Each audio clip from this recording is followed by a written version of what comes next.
이 시간 찬송가 452장 내 모든 소원 기도의 제목 하나님께 올려드립니다. 찬송가 452장입니다.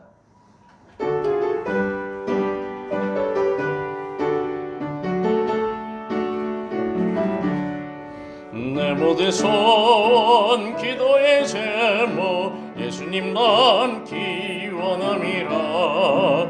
예수님 형상 나 있기 위해 세상에 보기 전에 예수님 남긴 내가 원하네.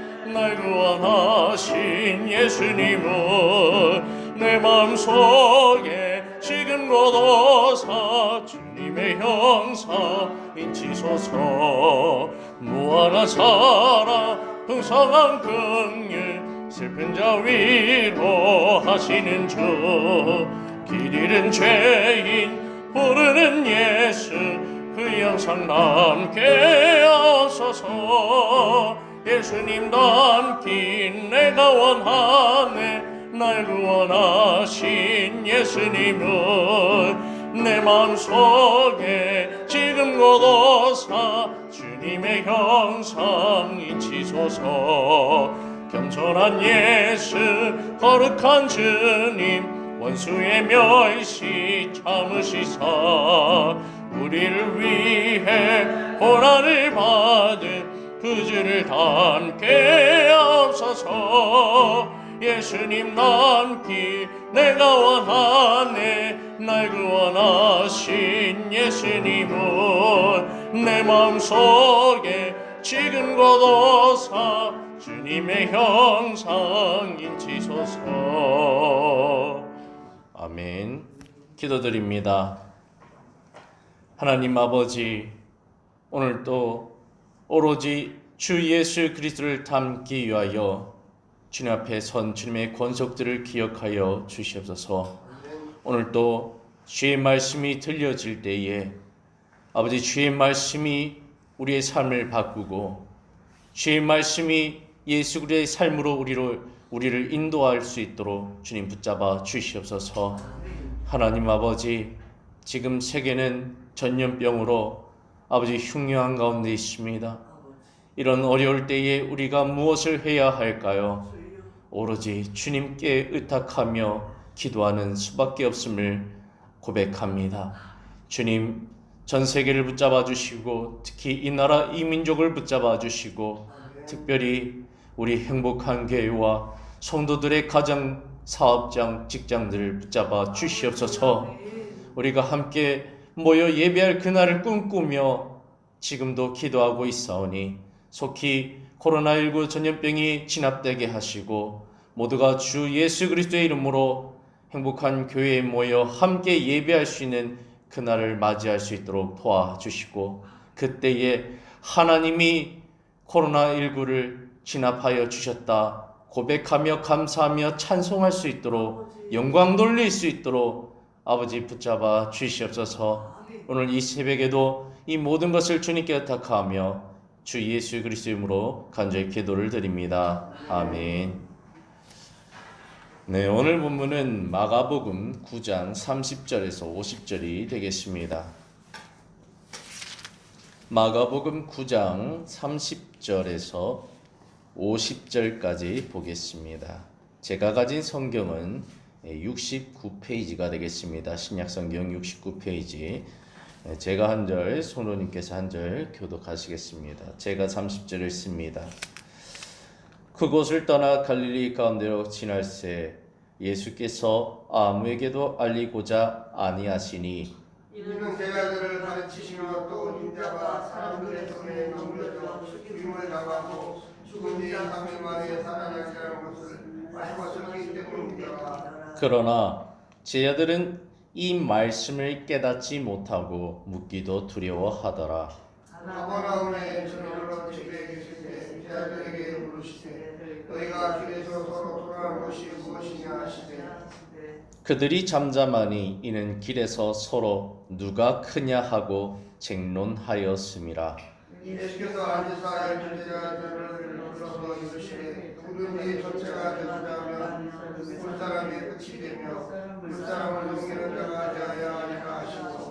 어린 아이 하나를 데려다가 그들 가운데 세우시고 안으시며 제자들에게 이르시되 누구든지 내 이름으로 너를 나를 영접하면 또 나를 영접하며 누구든지 나를 영접하면 나를 영접함이 아니고 나를 보내신 이를 영접함이니라. 요한이 예수께 여짜오되 선생님 우리를 따르지 않는 어떤 자가 주의 이름으로 귀신을 쫓아내는 것을 우리가 보고 우리를 따르지 아니하므로 금하였나이다. 예수께서 이르시되 금하지 말라. 내 이름을 닦아여 누가 너를 하고 수시로 나를 비방할 자가 없느니라. 우리를 반대하지 않는 자는 우리를 위하는 자니라. 누구든지 너희가 그리스도에게 속한 자라여 물한 그릇이라도 주면 내가 스스로 너희에게 이르노니 그가 보상을 잃지 않으리라. 또 누구든지 나를 믿는 이 작은 자들 중 하나라도 실족하게 하면 차라리 연자 맷돌이 그 목에 매어 바다에 던져지는 것이 나으리라. 만일 내 손이 너를 범죄하게 하면 찍어버리라. 강인으로 영생에 들어가는 것이 두 손을 가지고 지금 거치지 않는 물에 들어가는 것보다 나으리라. 만일 내 발이 너를 범죄하게 하거든 찍어버리라. 다리 저는 자로 영생에 들어가는 것이 두 발 가지고 지옥에 던져지는 것보다 나으니라. 만일 내 눈이 너를 범죄하게 하거든 빼버리라. 한 눈으로 하나님의 나라에 들어가는 것이 눈을 가지고 지옥에 던져지는 것보다 나으리라. 거기에서는 구더기도 죽지 않고 불도 꺼지지 아니하느니라. 사람마다 불로서 소금 씻음을 받으리라. 소금은 좋은 것이로되 만일 소금이 그 맛을 잃으면 무엇으로 이를 짜게 하리요. 너희 속에 소금을 두고 서로 화목하라 하시니라. 아멘. 이 시간 여러분과 함께 마가복음 9장 30절에서 50절 말씀을 근거로 하나님의 은혜를 나누고자 합니다. 저는 오늘 본문을 크게 두 부분으로 나누어 설명해 보고자 합니다. 먼저는 깨닫지 못하는 제자들의 모습, 다음으로는 그러한 제자들을 향한 예수님의 요구입니다. 먼저 깨닫지 못하는 제자들의 모습에 대해서 함께 살펴볼까요? 오늘 본문 31절을 보면 예수님께서는 인자가 사람들의 손에 넘겨져 죽임을 당하고 죽은 지 3일 만에 다시 살아날 것을 제자들에게 말씀하셨다고 합니다. 성경을 살펴보면 이번이 처음이 아니라 두 번째로 하신 말씀인 것을 알 수 있습니다. 예수님의 죽음과 부활에 대해 벌써 두 번째로 듣는 제자들, 그들의 반응은 어떠했을까요? 오늘 본문 32절을 살펴보면 제자들에게 두 가지 반응이 나타나는 것을 포착할 수 있습니다. 하나는 깨닫지 못했다. 또 하나는 두려워했다. 우리는 여기서 궁금증이 생깁니다. 왜 제자들은 예수님의 죽음과 부활에 대해서 깨닫지 못했던 것일까? 왜 두려워했던 것일까? 먼저 왜 깨닫지 못했는지에 대해서 말씀해 드리겠습니다. 제자들이 예수님의 죽음과 부활에 대해 깨닫지 못한 이유는 유대인들이 그동안 가졌던 메시아 사상과 관련이 있습니다. AD 1세기를 살았던 당시 유대인들에게 있어 메시아란 어떤 존재였을까요? 당시 유대인들에게 있어서 메시아란 정확하게 로마로부터의 독립을 성취해 줄 수 있는 인물로 정의되었습니다. 그런데 그런 메시아로 여겨지고 있는 예수님이 죽는다고 얘기를 하시니 제자들은 그 말이 그대로 들리지 않는 것입니다. 사랑하는 성도 여러분, 우리는 때때로 우리 스스로 정의한 지식과 경험으로 인해 주위에서 아무리 아니라고 말을 해주어도 듣고 싶은 것만 들으려고 하는 경향성을 가질 때가 있습니다. 그래서 나중에 문제가 발생한 후에 이렇게 얘기하곤 하죠. 왜 그때 나에게 말씀해 주시지 않았나요? 정말 말해주지 않았나요? 아니죠. 이미 말을 해 주었지만 들을 기가 없었던 것이죠. 제자들의 모습이 바로 그랬습니다. 예수님은 말을 해 주었지만 그들은 자신의 경험과 생각에 사로잡혀서 예수님의 말을 흘려보냈고 못 알아듣고 못 깨닫고 있는 것이죠. 성경은 이에 대해서 너무나도 사실적으로 기술하고 있습니다. 요한복음 2장 22절에 이렇게 말하고 있죠. 죽은 자 가운데서 살아나신 후에야 제자들이 이 말씀하신 것을 기억하고 성경과 예수께서 하신 말씀을 믿었더라. 중요한 것은 예수님께서 부활하신 후에야 예수님께서 3번에 걸쳐서 내가 죽음과 부활을 하러 왔다라는 것을 그제서야 과거를 회상하면서 상기하면서 그들이 기억하면서 그때 예수님께서 하셨던 말이 그 말이었구나. 뒤늦게야 그 말이 들려오는 겁니다. 당시에는 내 생각에 사로잡혀서 내 경험에 사로잡혀서 그것을 다 튕겨쳐내고 받아들이지 못했던 것이죠. 안타깝게도 그들은 자신이 그동안 정립한 메시아관을 예수님께서 부활하신 후에야 깨달을 수 있었고 예수님께서 말씀하신 바른 메시아관을 그때서야 재정립할 수 있었던 것입니다. 그렇다면 두 번째로 제자들은 왜 두려워했을까요? 첫 번째로는 예수님의 너무나도 강경한 태도 때문에 두려웠을 것입니다. 오늘 본문 30절에 보면 그곳을 떠나 갈릴리 가운데로 지날새 예수께서 아무에게도 알리고자 아니하시니 예수님께서 갈릴리 지역으로 지나가고 계십니다. 그런데 제자들에게 강하게 이야기하시죠. 너희들 입도 뻥끗하지 마라. 입도 뻗은 데서 안 된다. 조용히 입 다물고 날 따라와. 그렇게 끌고 가시는 예수님. 그래서 제자들은 아무 말도 할 수 없었어요. 그냥 예수님이 이 갈릴리 가운데로 지나갈 때에 그냥 그저 묵묵히 따라갈 수밖에 없는 예수님의 그런 강경한 태도. 그렇게 온유하던 예수님이 강력하게 입 다물고 날 따라와 하고 가시는 그 모습을 보면서 그들은 두려워했을 것입니다. 두 번째로는 예수님이 죽는다고 하신 말 때문에 두려웠을 것입니다. 제자들은 예수님을 로마로부터의 독립을 이루는 지도자로 보았고 그의 나라가 이루어질 때에 한 자리씩 차지할 꿈들을 다 꾸고 있었죠. 그런 야망을 가진 그들에게 예수님이 죽는다고 말씀하시니 너무나도 당황스럽기 그지없었습니다. 내가 예수님을 쫓은 이유는 예수님을 통해 한 자리를 차지하고자 함이었는데 혹여 나의 3년이라는 세월이 예수님과 함께 했던 그 모든 수고가 물거품이 되는 것은 아닌가? 어떡하지? 이런 마음에 그들은 잃을 것 때문에 두려웠던 것입니다. 이러한 제자들의 반응을 보며 우리는 어떤 생각이 듭니까? 아하, 제자들이 예수님을 몰라도 너무 몰랐구나. 그런데요, 혹여 나도 제자들처럼 예수님을 따라간다고 하지만 예수님을 모르고 있는 것은 아닐까요? 사랑하는 성도 여러분, 우리는 내가 생각하는 예수님을 믿는 존재가 아닙니다. 성경에서 말씀하시는 하나님이 정의해 주시는 예수님을 믿고 따라야 합니다. 안타깝게도 신앙생활을 하다 보면은 예수님에 대해서 말씀하시는 어떤 성도들을 보면 성경에 없는 예수님을 믿고 계세요. 성경에서 말하지 않는 예수님을 믿고 계세요. 그런데 그것이 바른 예수관을 가진 것으로 착각하면서 살아가시는 분들이 있습니다. 그런 모습을 볼 때 너무나도 안타깝죠. 제자들의 모습이 바로 그러했던 것입니다. 두 번째 큰 주제를 또 살펴보기로 원하는데요. 이처럼 예수님에 대해서 이해도가 떨어지는 제자들을 향한 예수님의 요구는 무엇이었을까요? 이런 예수님에 대해서 전혀 알지 못하고 그것도 제자들이라고 따라오는 그들을 바라볼 때에 예수님은 많이 답답하셨겠죠. 예수님은 그들에게 요구하십니다.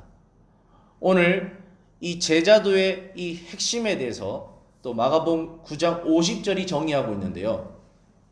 소금은 좋은 것이로되 만일 소금이 그 맛을 잃으면 무엇으로 이를 짜게 하리요. 너희 속에 소금을 두고 서로 화목하라 하시니라. 예수님은 제자들에게 소금을 두고 서로 화목하라고 말씀하고 계십니다. 이 소금은 어디에나 들어가는 거예요. 우리가 약방에 감초라는 게 있지 않습니까?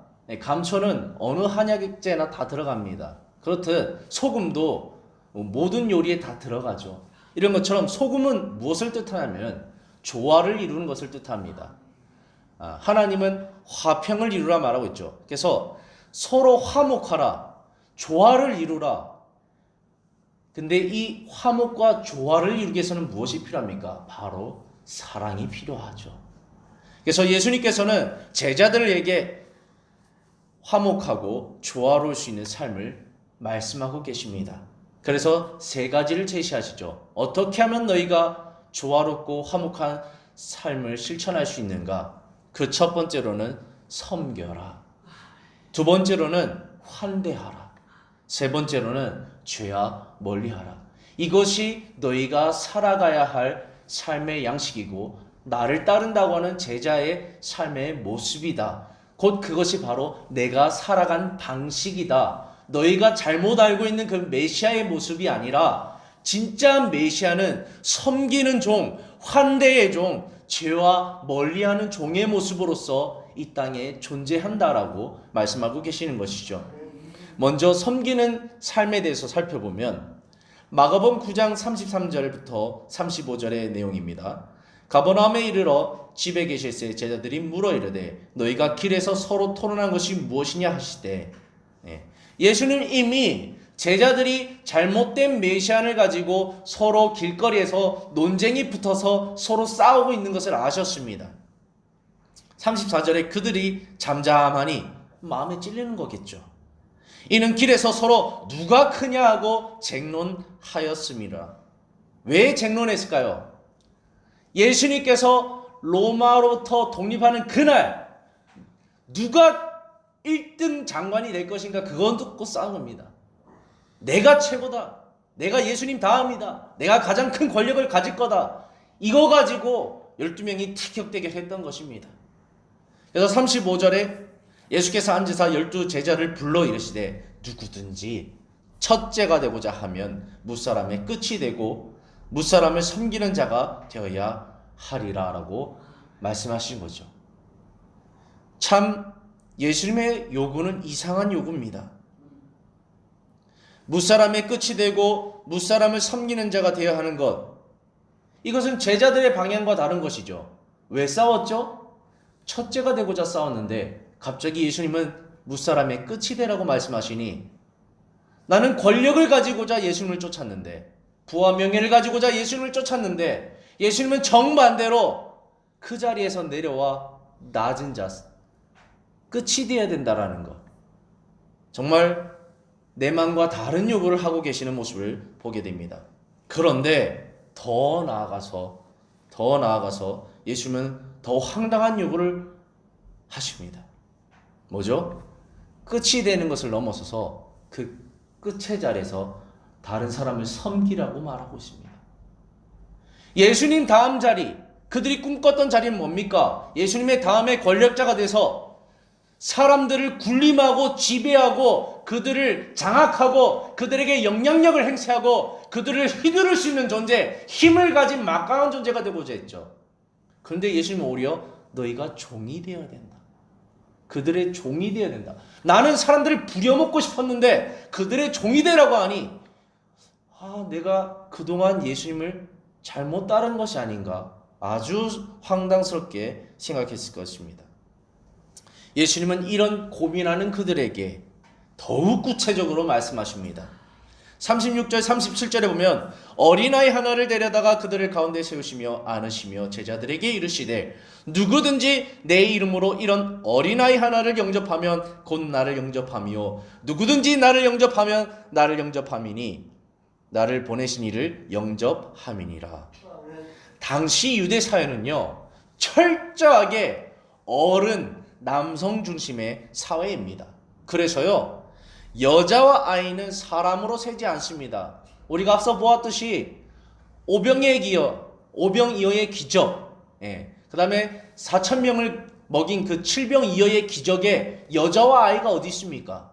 남자만 5,000명, 남자만 4,000명이었더라. 왜 여자와 아이는 세지 않을까요?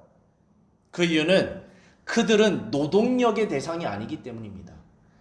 인간으로서 노동을 해서 이 금전적, 경제적 능력을 지닐 수 있는 존재가 아니기 때문에 사회에서 봤을 때는 노동력이 없는 존재는 인간이 아니다라고 해서 사람이 아니다라고 사람 취급을 하지 않았습니다. 그래서 세지 않았던 것이죠. 그런데 예수님께서 사람으로 치지도 않는 한 어린아이를 데려와서 이 아이를 영접하라고 말합니다. 이 영접하라는 말은 무엇일까요? 앞서 말했던 것은 이 어린아이보다 너희가 낮은 자가 되고 이 어린아이를 섬기는 자가 되라고 말씀하시는 거죠. 기가 막힙니다. 사람 취급도 안 하는 이 아이 하나를 데려다가 이 아이보다 낮은 자가 되고 이 아이를 섬기라니, 이것이 제자의 삶이라고 하니 기가 막힌 것이죠. 내가 꿈꿨던 메시아를 쫓아가면서 누리기를 원했던 이 삶과 정반대의 길을 요구하는 이 예수님의 모습을 보면서 제자들은 기가 찼을 것입니다. 그래서 이런 예수님의 말씀을 그들은 받아들일 수 없었겠죠.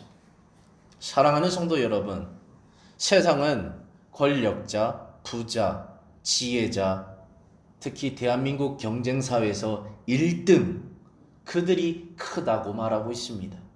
그러나 하나님의 나라는 정반대로 꼴찌가 제일 크다라고 말하고 있죠. 이 사실이 우리에게 어마어마한 도전을 줍니다. 무사람의 끝, 꼴찌가 되는 것 얼마나 힘든 건지 모릅니다. 왜죠? 특히 우리나라 사람의 기질상 장이 되고 싶어요. 장. 어느 모임에 가도 내가 대장이 되고 싶어요. 그 장이 되고자 하는 기질이 강한 나라가 우리나라입니다. 왜죠? 어렸을 때부터 경쟁하면서 한 어떤 사람을 밟고 내가 서야 하는 사회에서 자랐기 때문에 어느 모임에서나 가도 내가 장이 되어야 마땅한, 그래야 속이 풀리는 기질을 가진 것이 바로 우리 대한민국 사람입니다. 그런데 꼴찌가 되라니요. 꼴찌가 되면 어떻게 되나요? 무시당하죠. 꼴찌가 되면 어떻게 되나요? 비판받죠. 정죄당하죠. 별거 아닌 존재가 되죠. 그런데 예수님이 꼴찌가 되라니, 이거 기가 막힌 것입니다. 과연 여러분은 이 말씀을 정말로 현실에서 받아들일 수 있겠습니까? 저조차도 남 앞에 서고 싶지 남 뒤에 서고 싶지 않습니다. 이게 우리 대한민국 사람의 모든 마음이지 않겠습니까? 남들보다 돈이 좀 더 많았으면, 남들보다 좀 더 똑똑했으면, 남들보다 좀 더 힘이 있었으면 우리가 추구하는 것이 제자들과 과연 다를까요? 더 하겠죠. 그런 우리에게 예수님은 꼴찌가 되라니 어마어마한 도전입니다. 근데 예수님은 더 큰 요구를 하시죠. 꼴찌가 되고 섬기는 자가 되라. 꼴찌가 되는 것도 힘든데 그들의 종이 되라고 말하고 있습니다. 여러분, 누군가의 종이 되는 게 쉽습니까? 누군가의 뒤치다꺼리를 하는 게 쉽습니까? 누가 나의 뒤치다꺼리를 해주면 더 좋겠죠. 기왕이면 누군가가 나의 종이 되어서 나를 도와주면 나의 삶이 더 윤택하고 편하겠죠. 너무 살만 나겠죠. 그런데 예수님은 오히려 나보고 끝이 되고 종이 되라고 하시니 얼마나 괴로운 말씀입니까? 이것은 너무나 큰 도전입니다.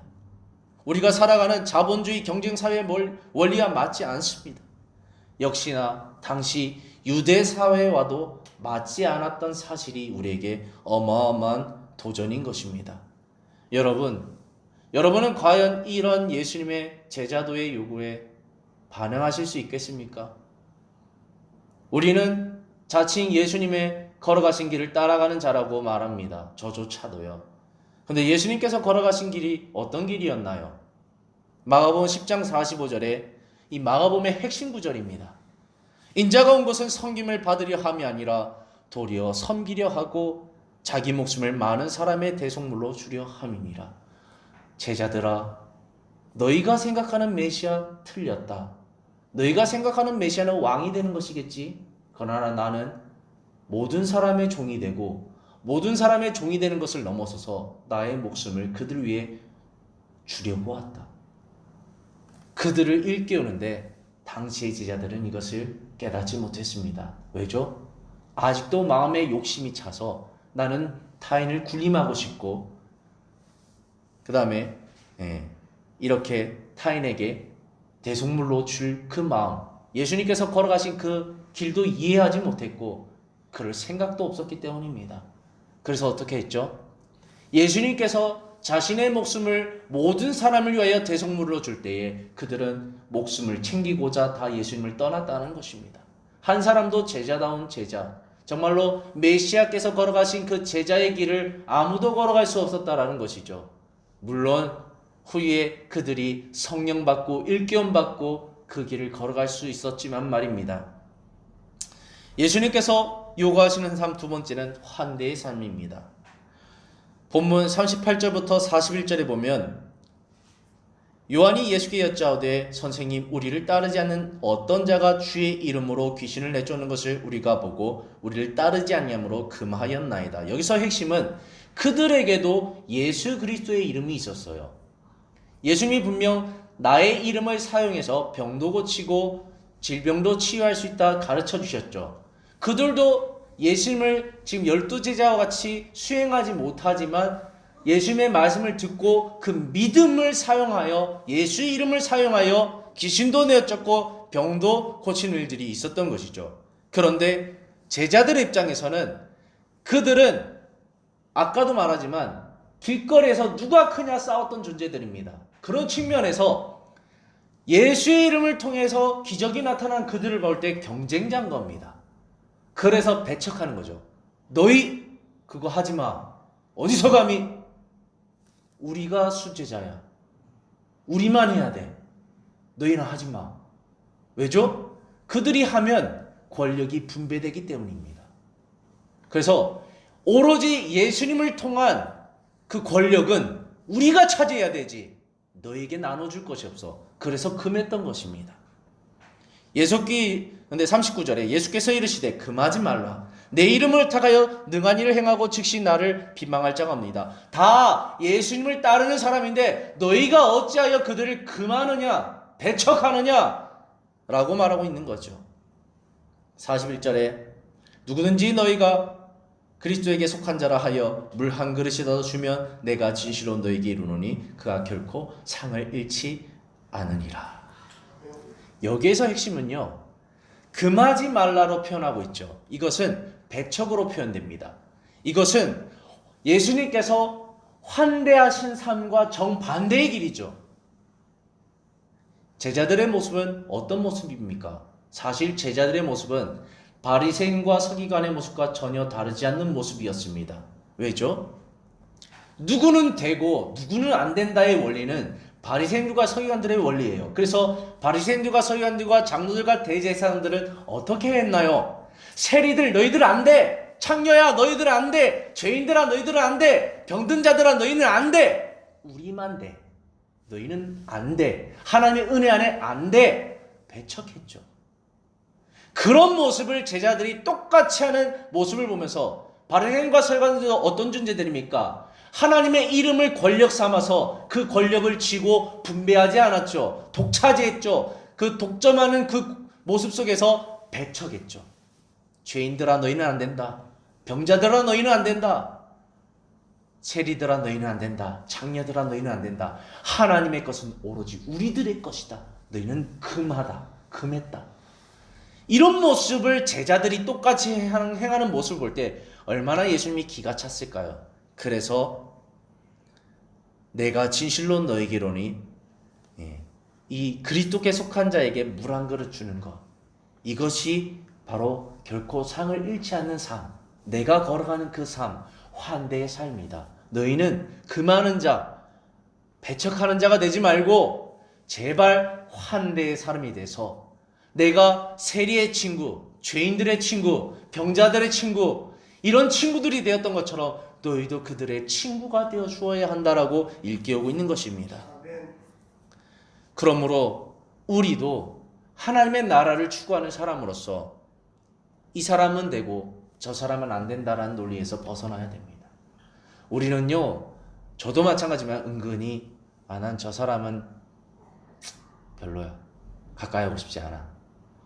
교회 안에서도 그렇습니다. 그래서는 안 된다는 거죠. 누구는 되고 누구는 안 되고, 누구는 난 저 사람 너무 좋아. 저 사람이랑 가까워하고 싶어. 저 사람이랑만 신앙생활 할래. 이런 모습 안 된다는 거죠. 왜죠? 그리스도께 속한 모든 자와 조화와 화목을 이루어야 되는 환대의 원리 속에서 그것은 하나님의 나라의 방향성이 아니라는 것이죠. 그래서 예수님은 이것을 가르치는 것입니다. 세 번째로는 그들에게 죄와 멀리할 것을 가르치십니다. 본문 42절에 보면 제자들 중 하나라도 단서를 붙이죠. 대상이 제자들 중 하나입니다. 다시 말하면 아까 금했던 그런 예수님을 따르는 사람들 중에 하나에게 행하는 모습에 대해서 말하고 있는 것이죠. 어떤 모습이죠? 네 번의 동사가 나오는데 42절에 실족하게 하면, 그 다음에 43절에도 범죄하게 하거든, 그 다음에 45절에도 너를 범죄하게 하거든, 그 다음에 47절에도 너를 범죄하게 하거든. 그래서 하나님을 따른다고 하는 자들, 예수 그리스도를 따른다고 하는 자들이 어떤 한 지체에 대해서 실족하게 하고 범죄하게 하는 그 행위를 하는 자들에게 과연 하나님의 나라가 있겠느냐라고 질문하는 것입니다. 예수님은 죄에 대해서 4번이나 언급하시죠. 죄는 하나님의 나라와 반대 방향으로 나아가는 것이죠. 그 방향은 전혀 사랑에 기초하고 있지 않습니다. 그러므로 사랑의 삶을 살아서 하나님 사랑함과 이웃 사랑을 하는 것을 통해서 예수님께서 살아가신 방향으로 살아갈 것을 요청하고 있는 것이죠. 사랑의 방향성만이 하나님의 나라에 참여할 수 있는 길인 것을 말하고 있는 것입니다. 그래서 예수님을 따르는 제자들 중 하나에게 실족하게 하지 말라, 범죄하게 하지 말라, 그리고 너 자신도 범죄하지 말라라고 강력하게 요구하는 것이죠. 사랑만이 하나님의 나라를 누릴 수 있는 것이다 라고 일깨우고 있는 것입니다. 이제 말씀을 결론 짓고 마치겠습니다. 저와 여러분은 예수님에 대해 깨닫지 못하고 두려워하는 제자들의 모습을 이 시간 살펴보았습니다. 제자들의 모습이 우리의 모습과 결코 다르지 않다는 것을 알 때에 우리는 많은 고민에 빠지게 됩니다. 그리고 예수님께서 원하시는 3가지 삶의 방향에 대해서 살펴보았습니다. 섬기는 것, 환대하는 것, 죄와 멀리하는 것. 오늘 다루었던 이 내용 하나하나가 우리의 삶 가운데, 예수님을 따라가는 그 제자의 삶 가운데 분명 적용되기를 소망합니다. 그래서 오늘 하루를 살아가실 때에 과연 내가 예수님께서 원하시는 제자의 길을 걸어가고 있는가, 아니면 나만의 예수님을 만들어 놓고 성경이 말하지도 않는, 하나님이 정의하지도 않는 예수님을 따르고 있지는 않는가, 한번 곰곰이 생각해 보시면서 기도하셨으면 좋겠습니다. 기도하겠습니다. 하나님 아버지, 우리가 예수님에 대해서 모를 때에 내가 생각하는 예수님을 쫓고 나의 욕심의 도구로서 하나님을 섬겼던 그 모든 순간들을 아버지 용서하여 주시옵소서. 오늘 이 본문을 통하여서 제자들의 모습을 통하여서 과연 예수님을 따라간다는 것이 무엇인지에 대해서 명확하게 알려주시니 감사합니다. 우리가 살아가는 이 현세 가운데 정말로 섬기는 삶을 살 수 있도록 도와주시고, 또한 환대할 수 있는 삶을 살 수 있도록 도와주시고, 또한 죄와 멀리할 수 있는 삶을 허락하여 주시옵소서. 그러한 방향을 살아가는 자만이 분명 제자일 것입니다. 오늘도 예수님 닮기 원하여 말씀 듣고 기도하오니 주여 붙잡아 주시옵소서. 특별히 이 나라 이 민족을 긍휼히 여기시고 특별히 기독교계를 붙잡아 주시고, 정말 분명 하나님께서 원하시는, 예수님께서 원하시는 제자의 길을 걸어갈 수 있도록 도와 주시옵소서. 감사드리며 예수님의 이름으로 기도를 드립니다. 아멘. 주기도문 하시겠습니다. 하늘에 계신 우리 아버지여, 이름이 거룩히 여김을 받으시오며 나라가 임하시오며 뜻이 하늘에서 이루어진 것 같이 땅에서도 이루어지이다. 오늘 우리에게 일용할 양식을 주시옵고 우리가 우리에게 죄 지은 자를 사하여 준 것 같이 우리 죄를 사하여 주시옵고 우리를 시험에 들게 하지 마시옵고 다만 악에서 구하시옵소서. 나라와 권세 영광이 아버지께 영원히 있사옵나이다. 아멘. 주 외치고 기도하겠습니다. 주여 주여